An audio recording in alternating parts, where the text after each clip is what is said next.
Are you a new homeowner wondering how to make sure to get through the first winter? Are you a seasoned homeowner who wants to make your home more efficient and be better prepared for the cold season? Today we're going to talk about how to prepare your home for winter. So get your stocking cap and scarf and get ready to work.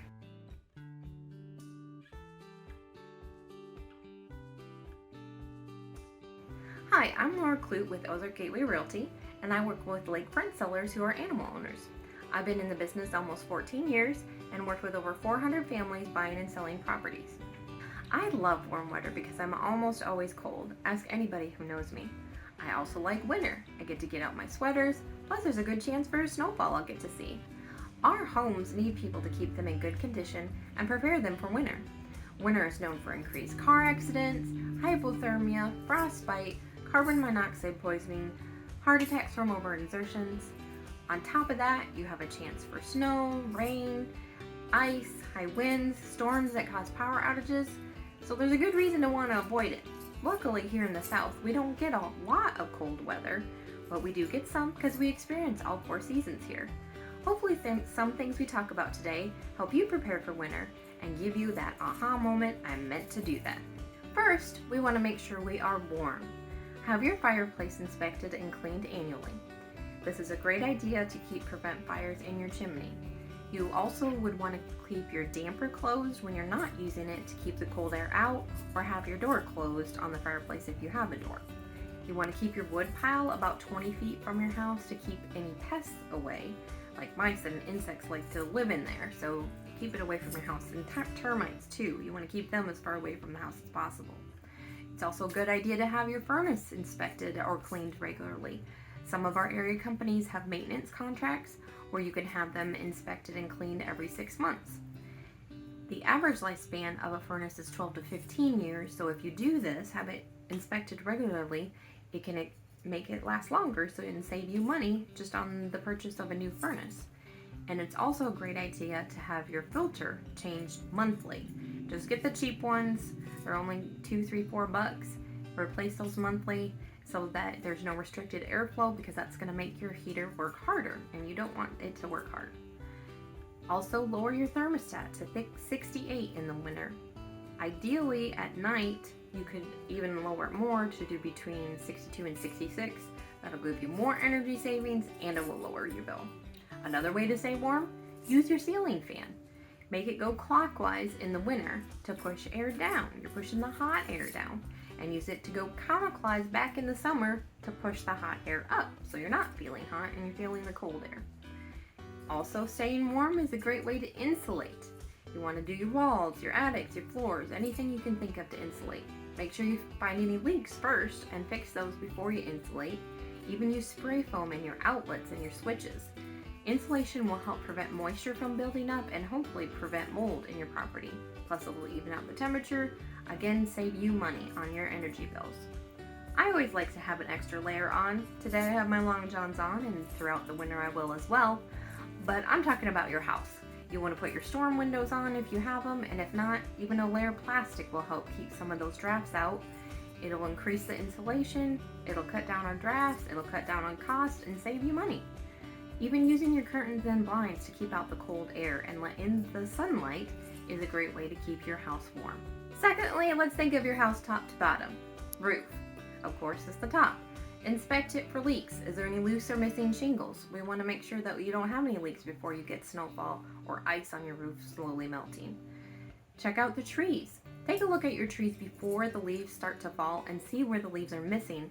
Those are probably dead branches and they need to be removed. You don't want them falling on your roof, making holes, or even your neighbor's roof where you have to worry about an insurance claim. So cut back the dead branches, remove any branches that are sitting on the roof, because you don't want the branches to rot on the roof and cause damage to the shingles. Next down would be the gutters.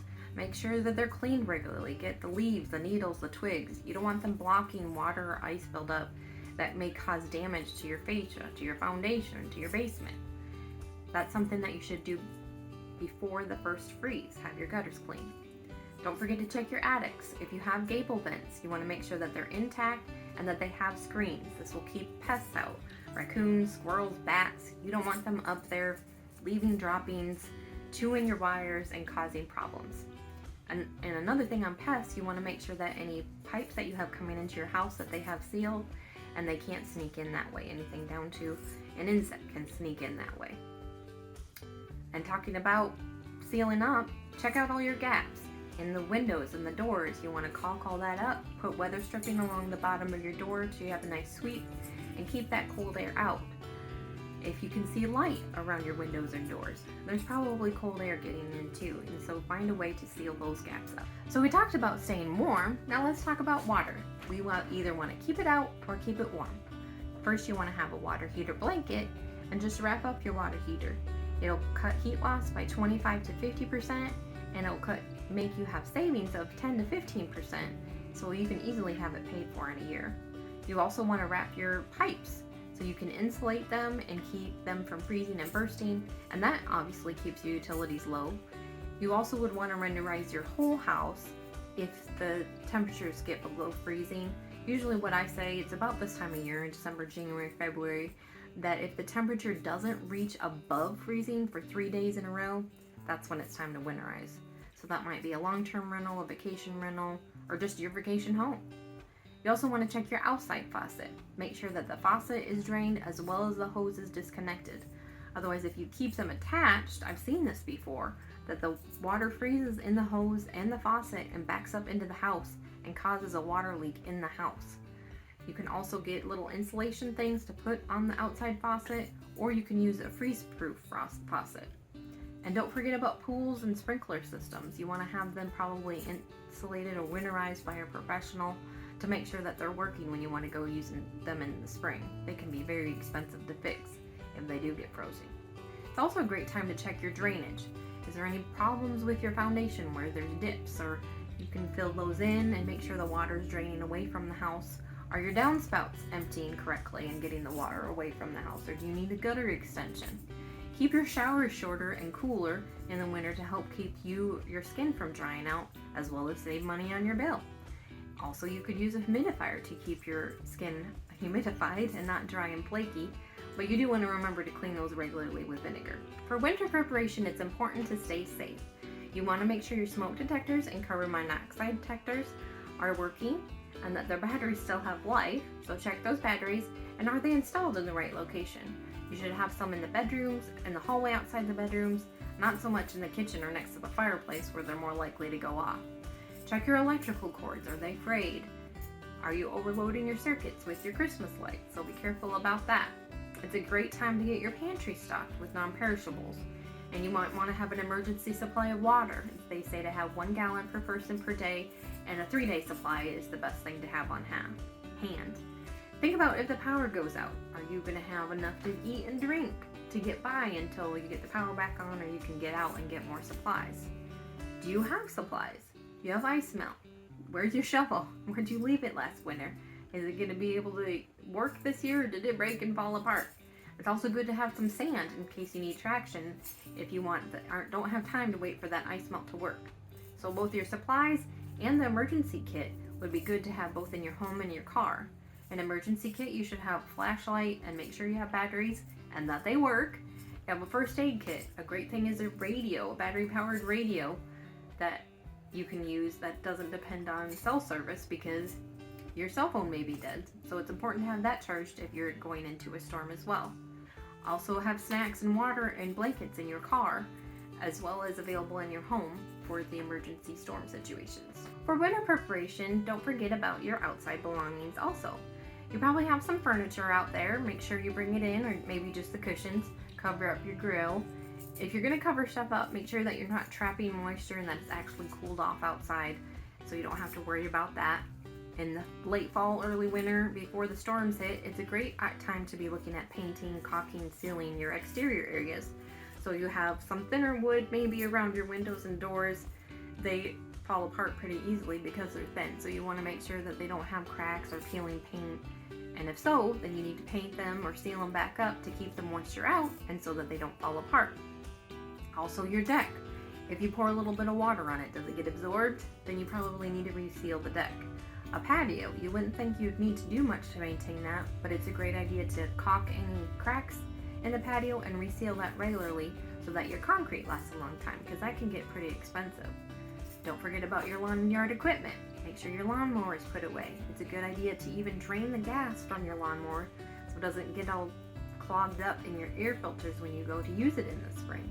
Even use up the gas in your shed that you had saved for your lawnmower, because that's probably not going to be that great when you go to use it in 6 months.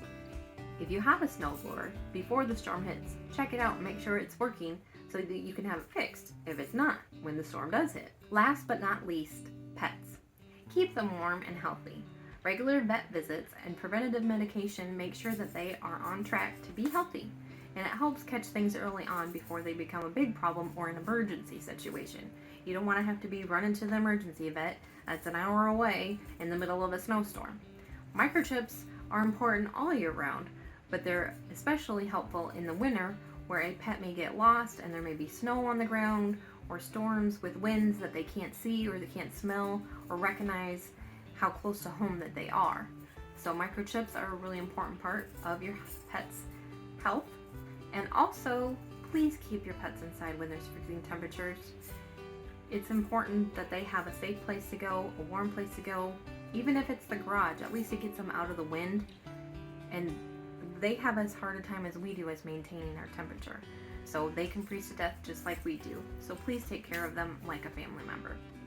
Hope your honey-do list has an increased tenfold with this video. Remember, your house needs you to take care of it so it can protect you and your loved ones. For more tips, check out this video, Tricks to Pass Home Inspection. See you next time.